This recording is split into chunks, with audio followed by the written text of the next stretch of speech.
Fishing golf too. Good morning. Good morning. Hey guys, y'all just gonna have to forgive me for the fan noise this morning. It's too warm to turn that thing off. I'll be sitting here dripping sweat in my coffee, and it ain't gonna work.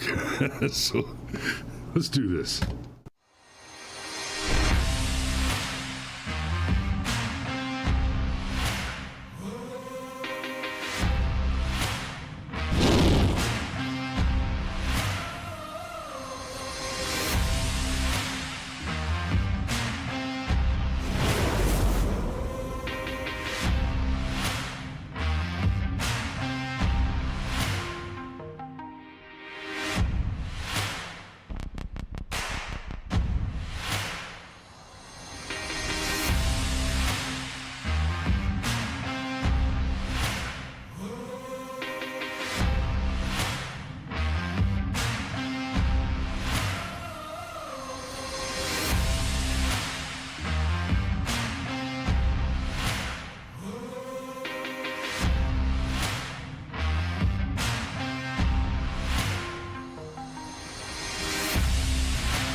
And good morning. So Sergeant Major says congratulations on still being on YouTube. Yeah, miracle of miracles. I honestly, after yesterday's episode, I fully expected to have been thrown off YouTube for a month or so. And hey, who knows?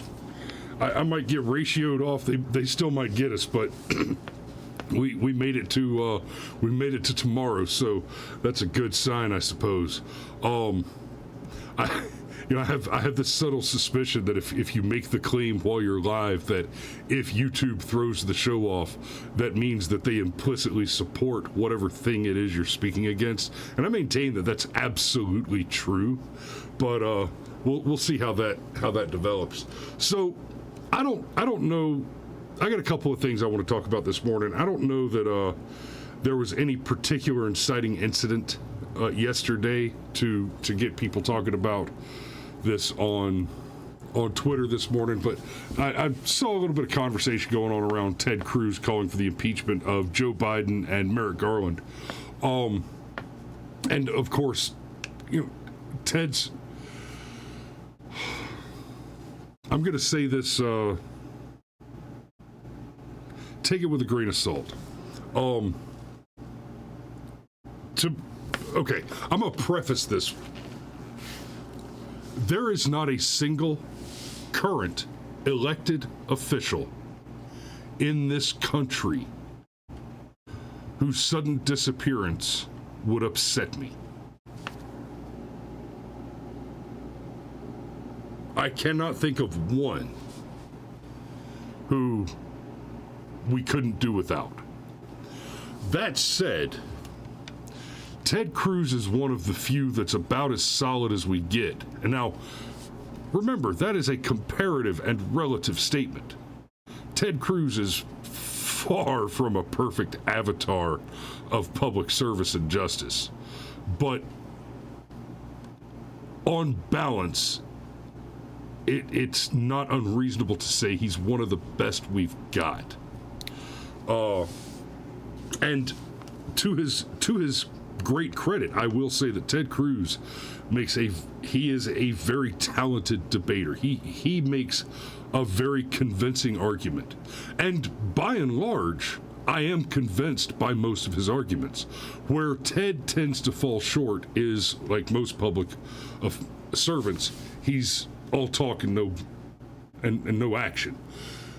Now, in fairness to Teddy, I'll say that where he's calling for an impeachment and not doing the thing, in fairness, this is a case where, I can see as a senator, if I were a senator and I was looking at the situation as it is, he's right that Biden and Merrick Garland should be impeached. He's 100% correct on that. Technically, right? That's not a matter of opinion. There are several cases to be put forward on any one of which, and we'll detail a few of those as we go this morning, but there are several cases on any one of which either or both of these men, that would be AG Merrick Garland and President Joe Biden, should be impeached. And Ted makes a good point in one of the clips that I have this morning, and I'm afraid I forget which one he made it in because I've watched several this morning. But he points out that when we talk about impeaching Joe Biden, right, we're not talking about mere crimes and misdemeanors. The section of the Constitution that details reasons for impeachment doesn't just say high crimes and misdemeanors. It has a list of items and other possible high crimes and misdemeanors heretofore unenumerated. But amid those which are enumerated and explicitly mentioned for impeachment are bribery. And obviously, you can't have a president who's embroiled in bribery scandals. And okay, fair play. Let's say you're, like, for example, Donald Trump. Donald Trump was embroiled in several sex scandals. Right now, to say that he was embroiled in several sex scandals is not, I repeat, not the same as saying he was guilty of crimes. It is not the same as saying he did the thing of which he was accused. It's not the same as saying that the thing he was accused of doing was in fact wrong or reprehensible. Now, at the same time, it does not declaim any of those statements, but it does not necessarily include a positive affirmation of the verisimilitude of the accusation itself. Being embroiled in a scandal can be like poor young Nick Sandmann. Nick Sandmann was embroiled in a scandal. He was embroiled in a racism scandal. And in that case, it was very, very clear that what actually happened is that Nick Sandmann did nothing wrong. He was assaulted by a couple of groups of racists. And then the media worked overtime to make it appear that Sandmann was the initiating agent. And that we now know to be categorically false, but it doesn't change the fact that he was embroiled in that scandal. So fair play, until a thing is proved, the statement embroiled in a scandal is scant evidence to support an impeachment demand. However, what we do have in the case of Joe Biden is not just some nebulous high crimes and misdemeanor. We have very specific allegations of a very specific crime and whistleblowers offering evidence to support the allegation. And at the same time, we see those whistleblowers, we covered this last week, I believe, fleeing in fear for their lives. And then you've got Merrick Garland, AG Merrick Garland, coming in with prosecution, with indictments to indict the whistleblowers for some kind of crime. And then in the House hearings and in the Senate hearings, you've got Democrats, instead of asking the whistleblowers questions, they're accusing the whistleblowers and attempting to discredit the whistleblowers, and then making the arguments that what these people are doing does not comport with the definition of whistleblower, and ergo, they enjoy no related protection. Right? Simultaneously, while all that's going on, like I said, you've got these whistleblowers fleeing the country in fear for their lives, and with good reason.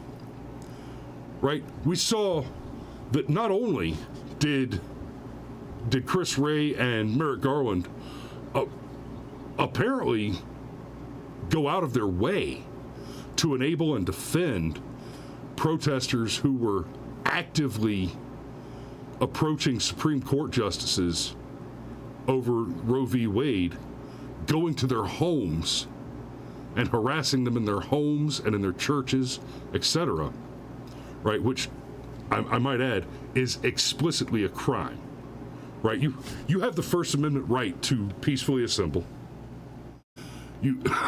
Treason's greetings. Crimson, I gotta give you one for that, buddy. You might have broken my train of thought for a second. Okay, so you've got protesters actually going to the homes. That is a crime, right?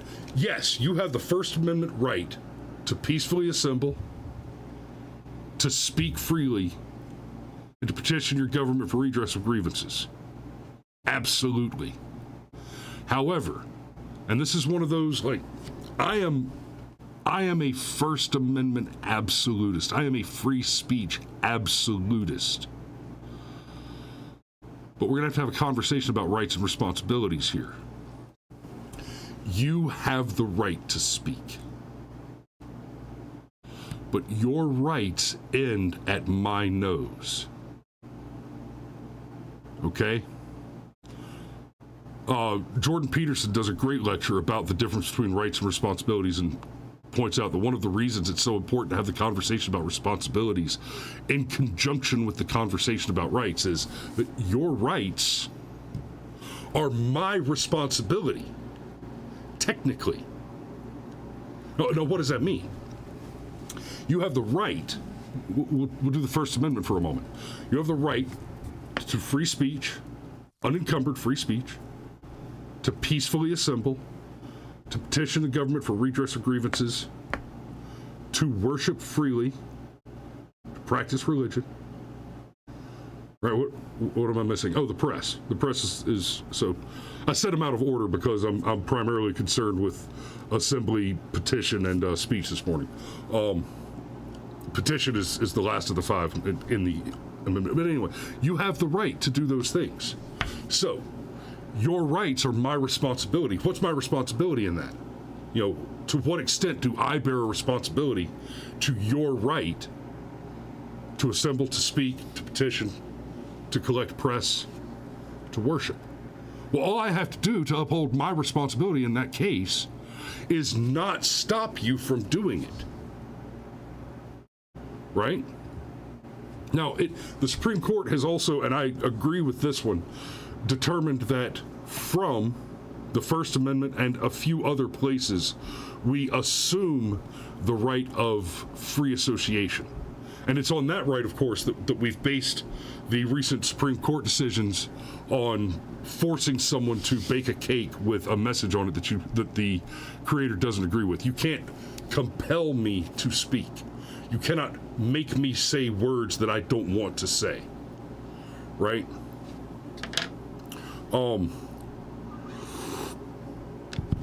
So in that case, if your speech affects my right to free speech, now we have a problem. Because it's my responsibility to not interfere. But if I have a right to free speech, it is also your responsibility not to interfere. Now, you look at the lefties, and they want to tell you that you've got the right to the right to choose, right, on abortion. Oh, well, that means that another person has a responsibility to die in order for you to enjoy that right. Right? If another person bears a responsibility, right? Socialized medicine. Everybody has a right to health care. In order for everybody to have a right to health care, that means that at least someone bears the responsibility of the cost and the actual administration of that health care. And I don't mean administration as in who's doing the paperwork. Somebody has to actually perform the service. If you have a right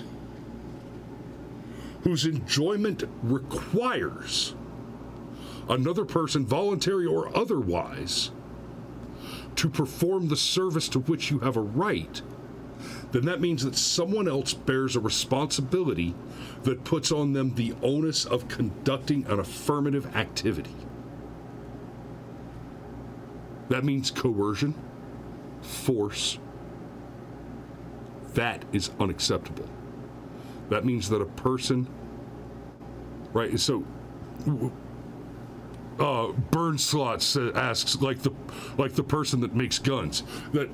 That's actually a great example, and we've used that example to talk about the right to health care, for example. Okay, you have a right to health care, and so somehow it's my responsibility through my ill-gotten tax dollars, right? Through my forcibly extracted tax dollars to pay for your health insurance.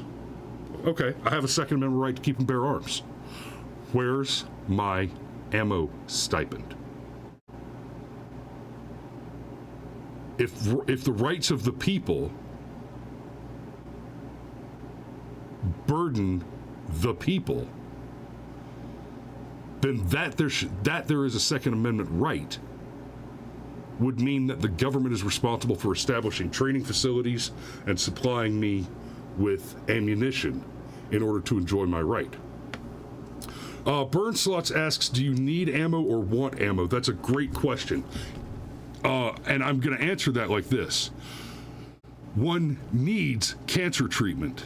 One wants transitional surgery. Both are covered by your health insurance. So the distinction between want or need for the sake of this particular argument is immaterial. And the correct answer, of course, Burn Slots, is you need ammo. Ammo is like air, water, money, food, children. There's no such thing as extra. There's only more.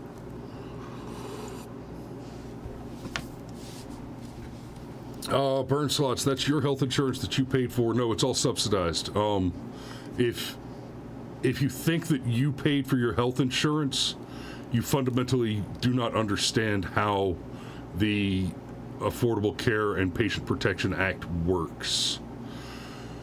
Pitt Danny says, ammo is arms and shall not be infringed. You are 100% correct on that. Crimson asks, if one needs cancer treatment, why do conservatives actively suppress healthcare as a human right? You don't seem to have your ideas fully fleshed out. Okay, so that's not really what I'm talking about this morning. That strays off the topic a bit, but let me clarify something for you.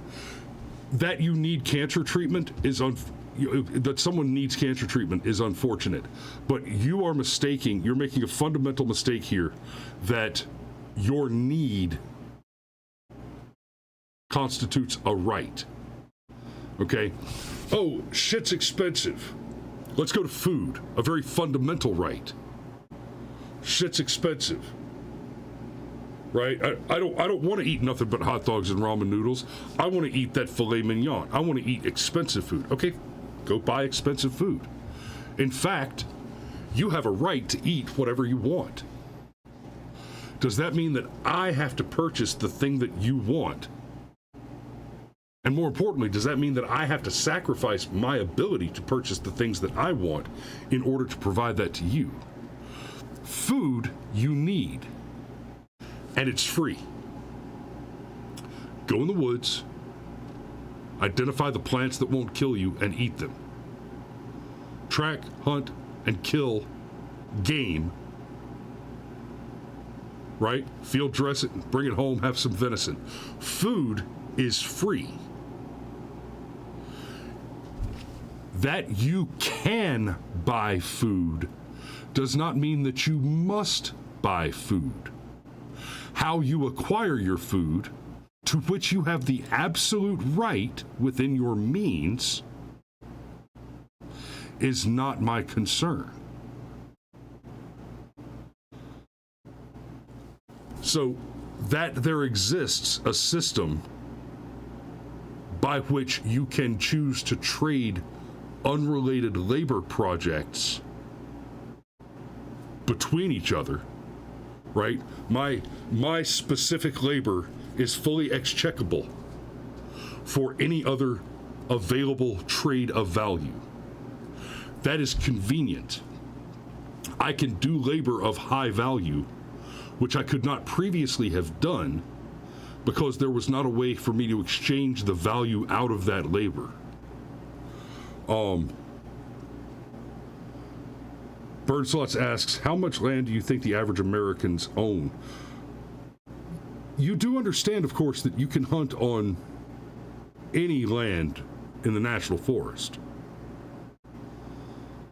Burnslots apparently doesn't understand what the world is.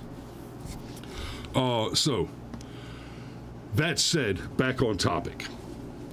Ted Cruz calling for the impeachment of Joe Biden and AG Merrick Garland. I'm going to be fair. This is, oh Jesus, Crimson. I'm going to say it, and then I'm going to stop because you are fucking on point. Crimson says no one really owns land. People just lease it from the government. That is one of the things that will get me down the rabbit hole so fast, but I'm going to stay off it. But as long as there's property tax in this country, freedom doesn't exist. Right? And yes, Burnslots, I have game and a national forest. My game is on point, as evidenced by my horde of unruly munchkins. Now, like I was saying, Ted Cruz calling for the impeachment. He's right. It is a thing that needs to happen. But, let's be fair, it's a bit of virtue signal. Now, I can appreciate the position he's in, and I imagine that it is a frustrating one, that he is a senator and not a congressman, means that he doesn't actually have the power to go forward with the impeachment. I would be much more critical of a member of the House of Representatives saying, making a statement, we need to impeach Joe Biden or we need to impeach Merrick Garland, because, well, then do it. Right? If you're a member of the House, do it. Draw up articles of impeachment and put them through the process. It has to go through the House to reach the Senate, and that's how an impeachment is done. You should all know this now. We just watched it happen twice. Crimson says conservatives had the House and the Senate under Trump, and they still couldn't get anything done. They implemented their own people even. This is just copium for a party that has no actual agenda. I don't disagree. The Republican Party has been a dreadful disappointment, but they are. I mean, your vote comes down to you can vote for the dyke, or you can vote for the little fat Dutch boy that puts his finger in the hole. You could vote for the little boy to put his finger in the dike, or you can vote for the dike to be left to burn down, to blow up and just run everybody over. Burnslot says, do you remember the riots and the plague? Yes, we do. The Biden admin will just appoint another commie just as bad. That's a point. If Merrick Garland were to be impeached, that process takes some time. I would like to see Merrick Garland impeached ASAP, and for that process to run right up to the election. If we were to walk into a Trump 2024, he's inaugurated in 25, and one of the first things he has to do, now he'd be firing and replacing Garland anyway, but how wonderful for the optics going into the general election would it be for there to be an impeachment pending against Biden and Garland. Now, and I'm going to close with this, the problem, no, Okay, Bert Slut says Trump proved laws don't matter to rich people. No. Trump proved that evidence doesn't matter to rich people. Biden has proved that the laws don't matter.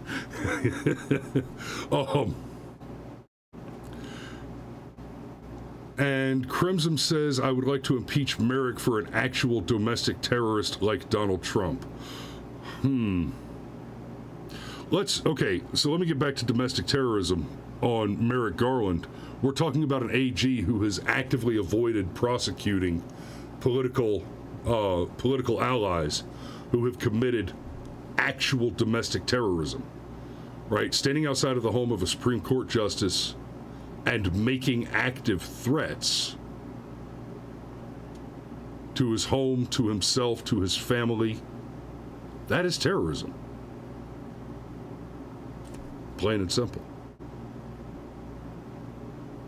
But A.G. Garland is pro Jane's revenge. A.G. Garland is on the side of gender-affirming butchery. A.G. Garland is bought in 100%.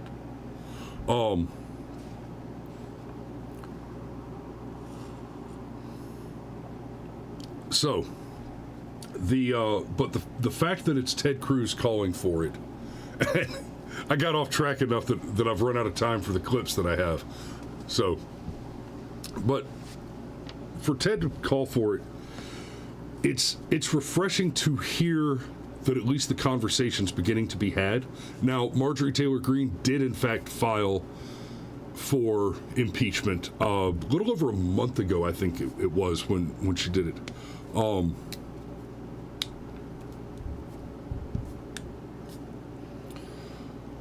Crimson says that's literally what Donald Trump does daily. How can you not see that? The baseball bat post to the Manhattan DA.